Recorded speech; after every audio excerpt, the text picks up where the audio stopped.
నగరంలో ఏ సమస్య ఉన్నా ప్రభుత్వం దృష్టికి తీసుకురావాలన్నారు మంత్రి పొన్నం ప్రభాకర్. హైదరాబాద్ బ్రాండ్ ఇమేజ్ పెంచేందుకు ప్రతి ఒక్కరూ సహకరించాలన్నారు. జీహెచ్ఎంసీ ప్రధాన కార్యాలయంలో వర్షాకాలం సమస్యలపై సమీక్ష నిర్వహించారు Ponnam. Water logging points, manholes, నాలాలు, ఇంటర్నల్ రోడ్ల డ్యామేజ్ పై చర్చించారు. నగరంలో నీళ్లు జామయ్యే 140 స్పాట్స్ ను గుర్తించినట్టు చెప్పారు. అక్కడి నుంచి వరద నీటిని తరలించేందుకు ప్రత్యేక చర్యలు తీసుకుంటామన్నారు. భవిష్యత్తులో ఎలాంటి ఇబ్బందులు రాకుండా అధికారులు అప్రమత్తంగా ఉండాలన్నారు.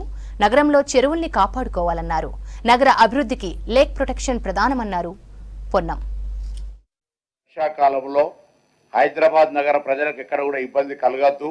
నీటి నిల్వ ద్వారా కావచ్చు, కాలువ లోపల, కాలనీ లోపల గతంలో జరిగినటువంటి పరిణామాల వల్ల జరిగినటువంటి ఇబ్బందులు రాకుండా ఉండే విధంగా అనేక ముందస్తు చర్యలు తీసుకున్నాం. కొన్ని కార్యక్రమాలు జరిగినాయి, జరుగుతా ఉన్నాయి, జరగాల్సినవి ఉన్నాయి.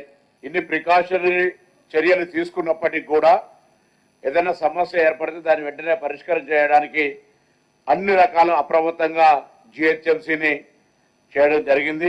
రాబోయే వన మహోత్సవాలకు సంబంధించిన ప్లాంటేషన్ గ్రీన్ సిటీగా హైదరాబాద్ ఎట్లుంచాలి, దాని తర్వాత రేపు వస్తున్నటువంటి బక్రీద్ సంబంధించి కావచ్చు, బోనాలకు సంబంధించి ఒక విస్తృత సమావేశం ఏర్పాటు చేసేది కావచ్చు, ఈ పెద్ద పెద్ద అపార్ట్మెంట్లల్లో వాటర్ స్టాగ్నెంట్ అంటే వాటర్కి సంబంధించినటువంటి హార్వెస్టింగ్ కండిషన్ రూలు ఉన్నటువంటి పరిస్థితి లోపల ఎన్ఓసి ఇచ్చే సందర్భంగా చూడడమే కాకుండా నిరంతరంగా వాటిని ఏ విధంగా మెయింటైన్ చేయాలి అనేటువంటి అంశం కావచ్చు. సీజన్ చేంజ్ అయింది కాబట్టి సీజన్ చేంజ్ లో కూడా ఆరోగ్యానికి సంబంధించిన విషయంలో ప్రజలను అప్రమత్తం చేయడమే కాకుండా సీరియస్ వ్యాధులైనటువంటి డెంగ్యూ, మలేరియా, ఇతరత్ర అనేకమైనటువంటి అంశాలు రాకుండా ఉండే విధంగా ఎక్కడెక్కడైతే ఖాళీ స్థలాల్లో నీటి విలువలు ఉంటాయో మేము హైదరాబాద్లో ఉన్నటువంటి ఖాళీ స్థలాల యాజమాన్యాలను కోరుతా ఉన్నాం. మేము ఈ స్థలాల్లో నీళ్లు నిల్వ లేకుండా చూసుకోండి. అదేవిధంగా ప్రభుత్వ స్థలాల్లో ఆ శాఖకు సంబంధించిన వాళ్ళు కావచ్చు, లేదా ఇతరత్ర అంశాల్లో ఎక్కడైనా ఉంటే మున్సిపాలిటీ దగ్గర అక్కడ నీళ్లు నిలవకుండా చేసేటువంటి ఖర్చును ఆ ల్యాండ్ లార్డ్ దగ్గర వసూలు చేసే విధంగా చేయడంతో పాటుగా ఇక్కడ కూడా నీటి నిల్వలు, తద్వారా దోమల పెంపకానికి కేంద్రంగా మారేటువంటి అవకాశం లేకుండా చూడాలనేటువంటి మాట కోరడం జరిగింది.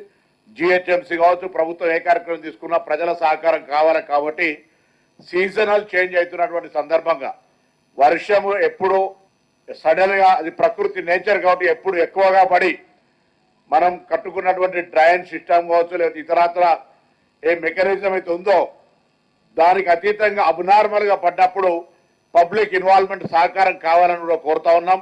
వాళ్ళందరూ కూడా ఇప్పుడు మనం డ్రైన్ సంబంధించినటువంటి చిన్న చిన్న వాటి మ్యాన్ హోల్స్ సంబంధించి మనం అన్ని ప్రికాషన్స్ తీసుకున్నా వాటర్ ఫ్లో ఎక్కువై దాని మీద కట్టినటువంటి బిల్లలు కూడా లేచిపోతే వాటర్లో నడుచుకుంటూ పోయేటువంటి పరిస్థితుల లోపల జాగ్రత్తగా చూడాలని ప్రజలను కూడా నేను అప్రమత్తంగా ఉండాలని కోరుతా ఉన్నాం. మేము అన్ని రకాల చర్యలు తీసుకుంటా ఉన్నాం.